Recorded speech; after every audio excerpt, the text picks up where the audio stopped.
大家好啊！今日我想同大家講下關於國家安全教育裏邊嘅3個領域。講起國安教育，又點可以唔提港區維護國安法呢？呢套法律由2020年6月30日晚上11時起施行。大家喺香港生活，就算你冇詳細睇過呢套法律嘅內容，我諗你都會喺各大媒體聽過關於佢嘅內容。咁我就想考下大家啦，你又知唔知根據港區維護國安法，香港特區有乜嘢職責啊？唔知？咁不如等我哋而家一齊睇下啦。首先，根據港區維護國家安全法嘅第3條，香港特別行政區其實係負有維護國家安全嘅憲制責任㗎。而且特區嘅行政機關、立法機關、司法機關都應該依照呢條法例同埋其他相關嘅法例，有效咁防範、制止同埋懲治危害國家安全嘅行為㗎。除咗呢啲，仲有冇啊？有，你睇下第7條。第7條定明，香港特別行政區應當盡早完成香港特別行政區基本法規定嘅維護國家安全立法，完善相關法例。而事實上，23條喺2024年亦都完成咗立法程序啦。另外第8條呢，就定明，香港特別行政區執法、司法機關都應該切實執行港區維護國家安全法同埋香港特別行政區現行法律有關防範啊、制止啊同埋懲治危害國家安全嘅行為同埋活動嘅規定，要有效咁樣維護國家安全。有人睇到呢度，可能心諗：咦，都好似冇直接提及過推廣國家安全呢樣嘢喎。唔好心急，睇埋第9同埋第10條先啦。第9條就定明，香港特別行政區呢，應當加強維護國家安全同埋防範恐怖活動嘅工作，要對學校啊、社會團體、媒體、網絡等涉及國家安全嘅事宜，香港特別行政區應當採取必要嘅措施，加強宣傳、指導、監督同埋管理。至於國家安全教育，就喺第10條直接提及啦。第10條呢，就定明，香港特別行政區呢，應當通過學校、社會團體、媒體、網絡等展開國家安全教育，提高香港特別行政區居民嘅國家安全意識同埋守法意識。所以喺港區國安法下，特區嘅職責都寫得好清楚㗎。既然要推廣國家安全，咁就不得不問翻一個最基本嘅問題啦，就係究竟乜嘢係國家安全啊？係咪國家冇俾其他國家軍事攻擊就係國家安全呢？有冇其他方面啊？大家心目中有呢個疑問都係好正常嘅。喺2014年4月15號，習近平總書記就喺中央國家安全委員會第一次會議上提出咗總體國家安全觀。大家一齊睇下呢幅圖啦。總體國家安全觀，佢嘅核心要義可以歸納為一個總體、5大要素同埋5個統籌。總體國家安全觀強調要以整體角度全盤理解同維護國家嘅整體安全，涵蓋20個環環相扣嘅重點領域。你睇下呢幅圖，外面圓形嗰個圈就係用咗唔同顏色代表呢20個唔同嘅領域。想睇清楚啲，想知道究竟係邊20個領域，睇一睇下一幅圖啦。20個重點領域包括政治、軍事、國土、經濟、金融、文化、社會、科技、網絡、糧食、生態、資源、核、海外利益、太空、深海、極地、生物、人工智能同埋數據安全，係咪一時間都記唔晒呢？唔使擔心，我哋今日先睇其中3個，分別係經濟安全、金融安全同埋文化安全。經濟安全，你可能心裏邊會諗，經濟講錢啫，又唔係俾人攻打，咁都算國家安全？算啦，從整體國家安全觀去睇，經濟安全係指一個國家喺經濟發展過程中能夠消除同埋化解潛在嘅風險，抗拒外來衝擊，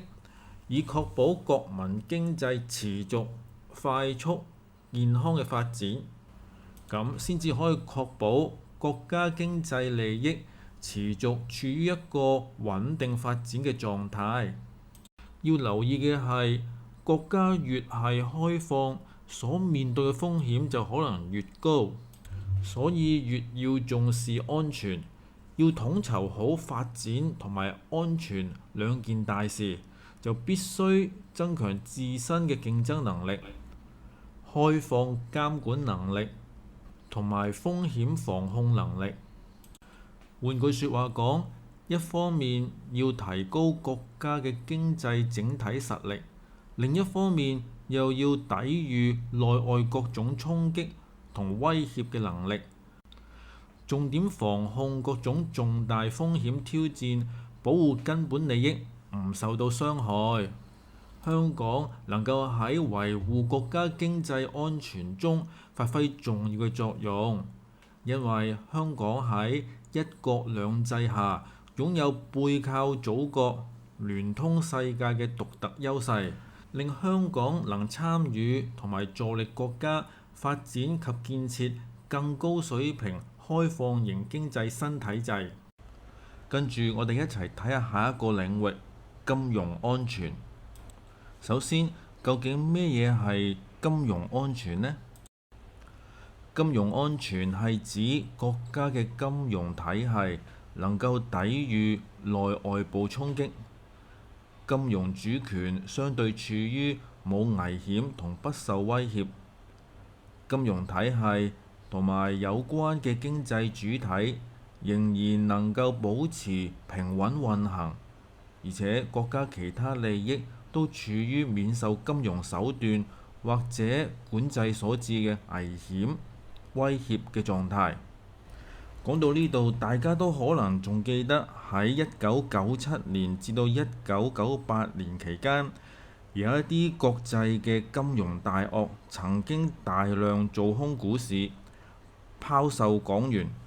佢哋想用呢啲方法製造金融混亂，從中獲得利潤。呢啲都會為我哋嘅金融體系帶嚟衝擊同埋不穩定嘅因素。從經驗中，我哋可以領略到，為咗保障金融安全，金融監管制度需要與時並進，而金融基礎設施亦都需要不斷咁完善，令到金融機構能夠穩健運行，金融風險得以防控，而金融活動能夠有序展開，最終令到金融環境保持健康。講返我哋香港啦，香港係國際金融中心同埋國家嘅離岸金融中心，喺國家金融安全方面擔當聯通國際同埋防火牆嘅角色。香港嘅金融從業員喺日常嘅金融活動中，一定要切實做到奉公守法，為維護金融安全盡一分力。跟住我哋一齊睇下下一個領域，文化安全。先搞清楚文化安全係咩意思先。文化安全係指一個國家嘅民族精神、理想信念主流價值體系等觀念形態嘅文化特徵，文化主權處於相對冇危險同埋不受內外威脅嘅狀態，以及保障持續安全狀態嘅能力。打個比喻啊，文化就好似一個國家、一個民族嘅靈魂，而文化安全關乎國家嘅穩定、民族嘅團結，係維護國家安全嘅重要保障嚟㗎。而香港喺維護文化安全嘅角色包括加強國家安全教育，幫助香港市民正確認識一國兩制、基本法同埋香港特區嘅憲制地位，培養香港市民嘅國家觀念、國民身份認同同埋民族感情。你有冇留意啊？特區政府已經成立咗弘揚中華文化辦公室，加強青年人同埋社會大眾體會中華文化嘅精髓，增強文化自信。好啦，同大家概括咁樣介紹咗3個唔同嘅領域之後，而家我準備咗3條問題，想刺激下大家思考。問題1：你認為國安法會唔會影響外國商人嚟香港投資嘅信心呢？又點解呢？我俾少時間大家諗一諗先。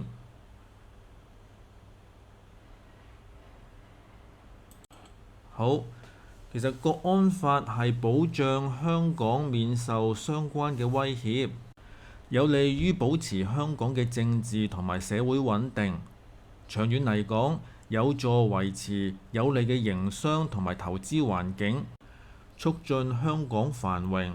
守法嘅市民同埋海外投資者係無需擔心嘅。問題2：